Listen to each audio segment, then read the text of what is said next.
Welcome to my channel. ഇന്ന് ഉഴുന്നുവട എങ്ങനെ ഉണ്ടാക്കുന്നതെന്ന് നോക്കാം. 1/2 കപ്പ് ഉഴുന്നാണ് ഞാൻ എടുത്തിരിക്കുന്നത്.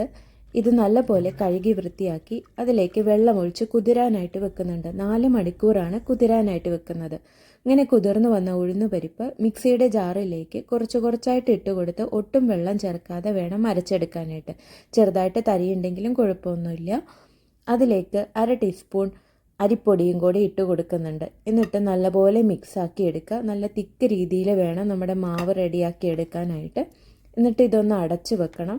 ഒരു 2 മണിക്കൂർ നേരമാണ് നമുക്ക് അടച്ചു വെക്കേണ്ടത്. ഇപ്പോൾ നമ്മുടെ മാവ് റെഡിയായിട്ടുണ്ട്. ഇനി ഇതിലേക്ക് കുറച്ച് ഇൻഗ്രീഡിയൻസ് നമുക്ക് ചേർക്കാനുണ്ട്. ചതച്ച് വെച്ച കുരുമുളക്, ചെറുതായിട്ട് ചോപ്പ് ചെയ്ത ഇഞ്ചി, കറിവേപ്പില, ഉള്ളി, പച്ചമുളക്, ഇത്രയും ഇൻഗ്രീഡിയൻസ് ആണ് നമ്മൾ ഇതിലേക്ക് ചേർക്കുന്നത്. ഇതെല്ലാം ചേർത്തിട്ട് നല്ലപോലെ മിക്സാക്കി എടുക്കുന്നുണ്ട്.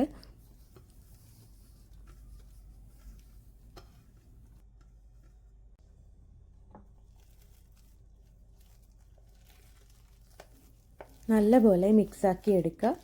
ഇനി ഈ മിക്സിലേക്ക് കുറച്ച് കായപ്പൊടിയും കൂടി ഇട്ട് കൊടുക്കുന്നുണ്ട്. ആവശ്യത്തിനുള്ള ഉപ്പും കൂടി ഇട്ട് കൊടുത്ത് നല്ല രീതിയിൽ മിക്സാക്കി എടുക്കുക. നല്ലപോലെ കുഴച്ചെടുക്കുക. ഇനി ഉഴുന്നുവടയുടെ ഷേപ്പ് റെഡിയാക്കി എടുക്കാനായിട്ട് കൈ ഒന്ന് നനച്ച് കൊടുക്കുക. കുറച്ച് മാവെടുത്ത് കയ്യിലോട്ട് വെച്ച് അതൊന്ന് റൗണ്ട് ഷേപ്പിലാക്കി എടുക്കുക. ഇനി വിരലൊന്ന് വെള്ളത്തിൽ മുക്കിയതിന് ശേഷം അതിൽ ഹോൾ ഇട്ട് കൊടുക്കുക. ഇപ്പോൾ പൊരിക്കാനായിട്ട് റെഡി ആയിട്ടുണ്ട്. ഇനി എണ്ണയിലോട്ട് ഇട്ട് കൊടുക്കുക. മീഡിയം ഫ്ലെയിമിൽ വേണം തീ വെക്കാനായിട്ട്. തിരിച്ചും മറിച്ചിട്ട് കൊടുത്ത് നല്ലപോലെ മുരിച്ചെടുക്കുക. അപ്പോൾ നമ്മുടെ ക്രിസ്പിയും സോഫ്റ്റും ആയിട്ടുള്ള ഉഴുന്നുവട റെഡി ആയിട്ടുണ്ട്. എല്ലാവരും ഒന്ന് ട്രൈ ചെയ്ത് നോക്കുക. വീഡിയോ ഇഷ്ടപ്പെട്ടാൽ ഒന്ന് ലൈക്ക് ചെയ്യണേ. ചാനൽ ഒന്ന് സബ്സ്ക്രൈബ് ചെയ്യണേ. കൂടെ ബെല്ലൈക്കണും കൂടെ ഒന്ന് പ്രസ് ചെയ്യണേ. അപ്പോൾ ഞാനിടുന്ന എല്ലാ വീഡിയോസും കിട്ടുന്നതാണ്.